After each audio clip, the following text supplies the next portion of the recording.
Again ha, anyet lumalabas dito sa balita na mukhang nawawala ito dahil binawi yung statement niya. Ito din katanungan ko mga kababayan. Hindi kaya nawawala ito para siguradong hindi na siya babaliktad uli doon sa kanyang pagbawi? Okay, magandang araw po sa inyong lahat and welcome ulit dito sa inyong Tatabunan PS channel mga kababayan. And nandito naman po tayo para sa panibagong reaction video ngayon. At nako, ito mga kababayan, may interesting na mga pangyayari ngayon. At may interesting na balita dito mga kababayan. Ito, pag-uusapan natin dito mga kababayan. Ay nako, nawawalang witness laban kay Laila de Lima mga kababayan. Kay PRRD na rin nga ba i-blame? Oh, ito yung katanungan natin ngayon mga kababayan kasi ito may balita tayo dito mga kababayan. Ako, isang witness daw laban kay Laila de Lima mga kababayan ay nawawala. Nako, delikado ito. Ito mga kababayan, pakinggan natin ito. Stay tuned kayo hanggang sa huli. Mabilisan na ito. Pag-usapan natin mabilisan. At explain natin bakit yan yung katanungan natin ngayon mga kababayan. Okay? And then, ito na nga, mag-comment kayo dyan kung anong mga nakikita ninyo dito sa mga pangyayari at kung sino kaya ang mga posible responsable dito. Okay? So galing ito sa Bilyonaryo News Channel mga kababayan. 4 na oras lang ang nakaraan sa balita na ito. Okay, ito. By the way, bago natin i-play, paki-like po and share ng videos natin. And then paki-subscribe din po sa ating channel. Okay? So ito, play na natin. Iniimbestigahan na ng PNP ang kaso ng dating police official na si Jerry Valeroso na halos 2 buwan lang nawawala. Nagbabalik si Andrea Salve para sa detalye. Kinumpirma na ng PNP Patuloy lang natin mga kababayan na discuss natin sa huli lang natin discuss. ang napapaulat sa social media tungkol sa umano'y pagkawala ni retired Police Brigadier General Jerry Valeroso, isa sa mga tumayong witness laban kay dating senador at kasalukuyang ML Party List Representative Laila de Lima sa isa sa kanyang drug cases. Ayon kay PNP PIO Chief Colonel Randolph Tuanyo, naipablotter ito sa Malabon ng anak niya noong April 10 at sinabi raw nito sa anak na may ikinakabit silang CCTV sa lugar pero kalaunan ay hindi na ito makontak. Sinabi ni PNP Chief General Romel Marbil, iniimbestigahan na ito. Pa-check lang namin kung paano nangyari yun. Ay, kalapayos ko lang. We'll give you updates po. Base sa nakuhang impormasyon ng Bilyonaryo News Channel, may tracker team na mula sa Malabon PNP ang nagpunta sa Cavite para maghanap ng CCTV footage. Sa lumabas kasing post sa social media, hapon noong April 6 huling nakita ang sasakyan ni Valeroso sa Kawit, Cavite. 4 na araw naman ang nakalilipas nang mag-post ang nagpakilalang asawa nito na si Nida Valeroso. Humihingi ng tulong para mahanap ang kanyang asawa. Nakausap namin siya pero tumangging magpa-interview. December 2023 nang bawiin ni Valeroso ang kanyang testimonya laban kay de Lima. Sa kanyang pag-recant, sinabi niyang matagal na niya itong gustong gawin. Pero dahil sa takot para sa sariling buhay at sa kanyang pamilya, nawalan siya ng lakas para umatras. Para sa agenda, Andrea. Okay mga kababayan, stop lang muna natin dyan ha. Tinapos ko lang talaga para at least makita ninyo yung buong konteksto ng nangyayari o balita mga kababayan. Kasi piniresenta ng Bilyonaryo News Channel lahat ng anggulo dito. Okay? Eto mga kababayan, pag-usapan, bakit yan yung katanungan natin? Kasi ito, yung ano ngayon, ulitin natin yung katanungan natin ngayon mga kababayan. Yung nawawalang witness laban kay Laila de Lima mga kababayan, ay kay PRRD na rin nga ba i-blame? Bakit natin natanong yan? Okay? Kasi mga kababayan, ito yung nakikita ko honestly. At sasabihin ko na dito, uunahan na natin yung mainstream media mga kababayan kasi mukhang ang direksyon ng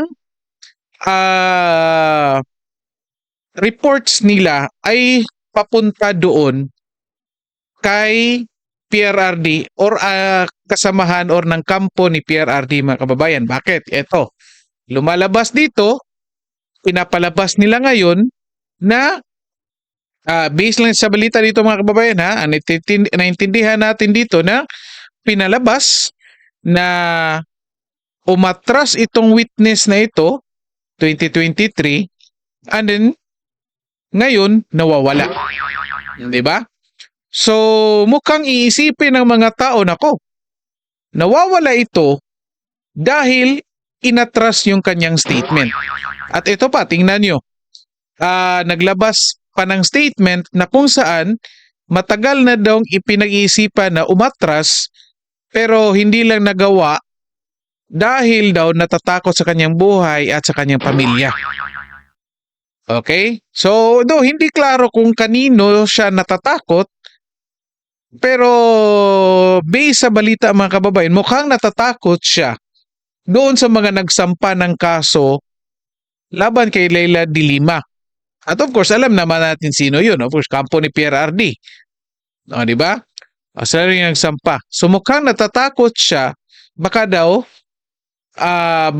may gawin yung kampo ni PRRD kapag umatras siya sa kaso or inatras niya yung statement niya.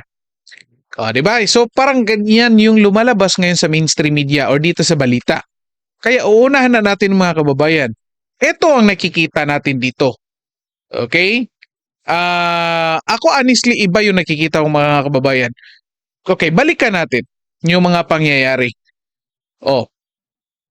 Kailan nag-file ng kaso kay Leila de Lima? Again, more than 7 years na. Kaya nga nakulong ito almost 7 years mga kababayan, di ba?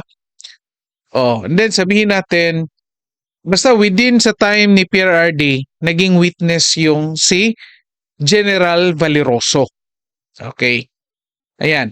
Unfortunately, pagkatapos ng term ni PRRD, noong December 2023, inatras niya yung kaso or statement niya laban kay Leila de Lima. December yun ha, sinabi dito. Balikan niyo kung anong nangyari dyan. Yan yung time na kung saan medyo nag-umpisa ng magkagulo yung Duterte versus Marcos mga kababayan. At the same time, Romualdez. Diba? Well, of course, hindi natin isali dyan. Basta, sabihin lang natin coincidence yan. Okay? Sabihin lang natin.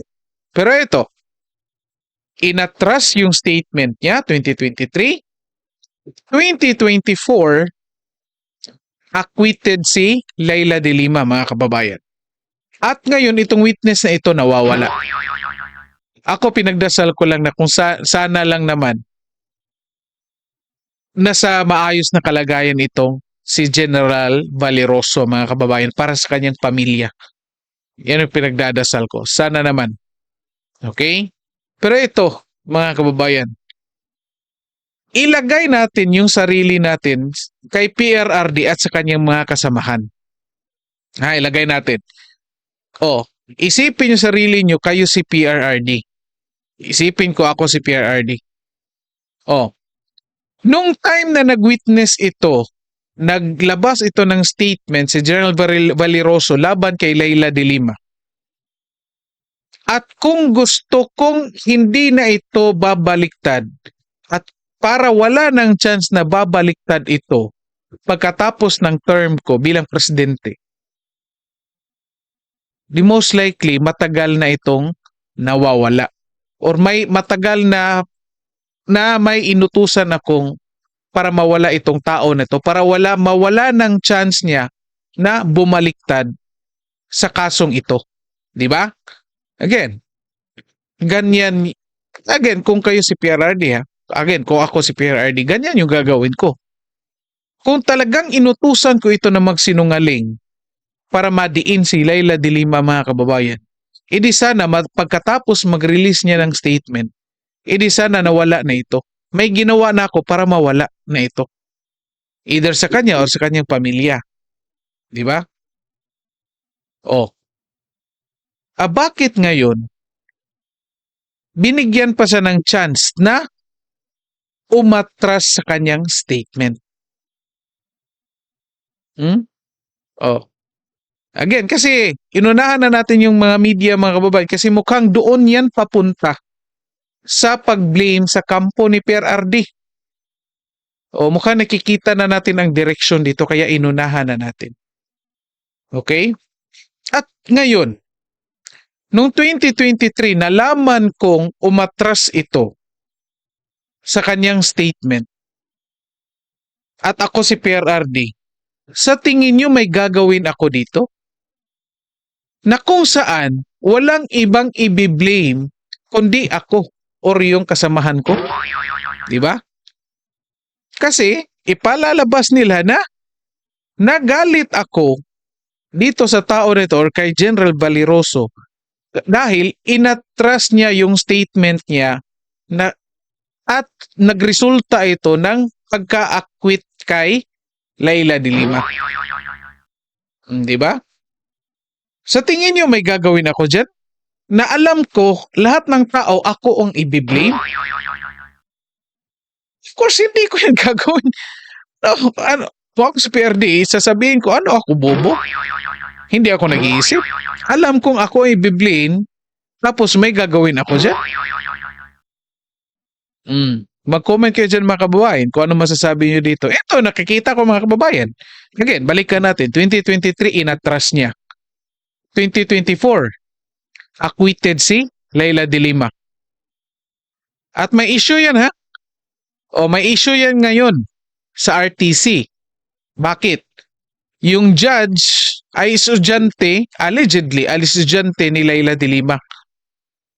O kaya nga parang binawi ng Court of Appeals yung desisyon kasi may grave abuse of discretion yata yun. O correct me if I'm wrong ha. O 2023 inatras yung statement. 2024 acquitted si Leila de Lima. Okay? At ngayon 2 months nang nawawala, April 6 pa. Oh. At ito pa, kung i-blame natin si PRRD dito, March, ano pa yun? Oh, March 11 or 15, March 11, I think. March 11 pa pinadala si PRRD sa The Hague. So ano sasabihin ng mga kalaban? Sasabihin naman nila na may utos si PRRD galing Hague para dito kay General Valeroso. Ako, mukhang ang layo na.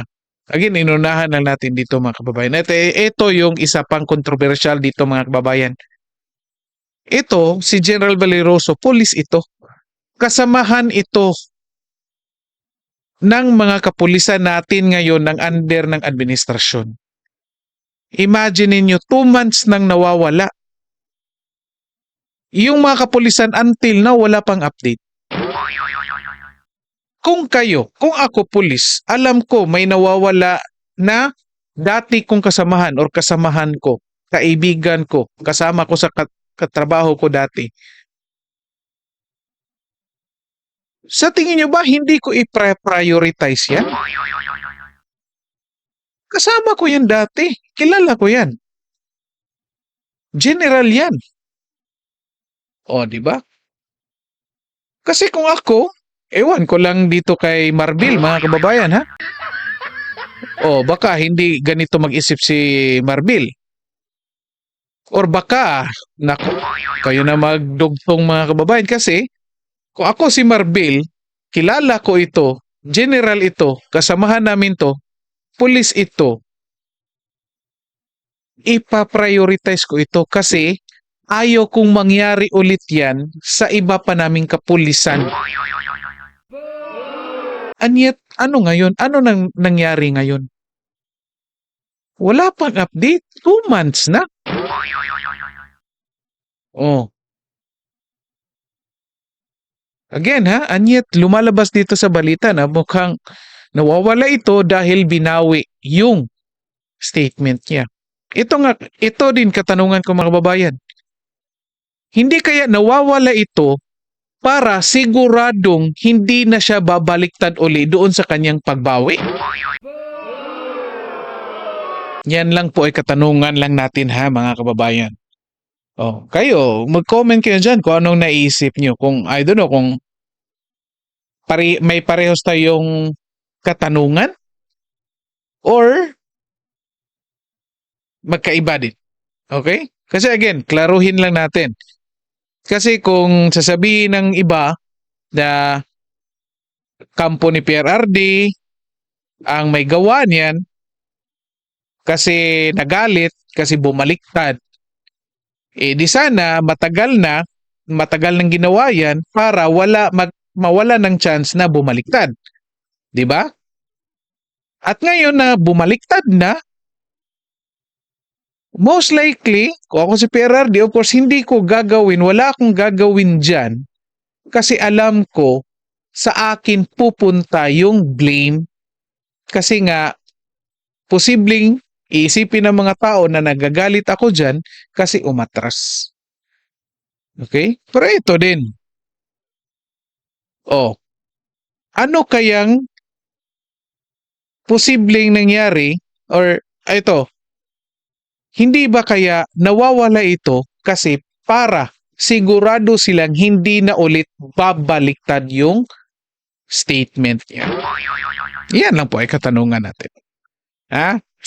Okay, well anyway, dito lang po muna tayo mga kababayan. And then sa kapulisan mga kababayan, i-comment nyo dyan. Patungkol dyan sa kapulisan na nakikita natin. Dyan sa pag-action nila. Okay? Comment nyo dyan kung ano nakikita nyo dito. So dito na lang po muna tayo. Paki-like po and share ng videos natin. And then paki-subscribe na rin po sa ating channel. Okay? So maraming salamat sa lahat at magandang araw sa inyo.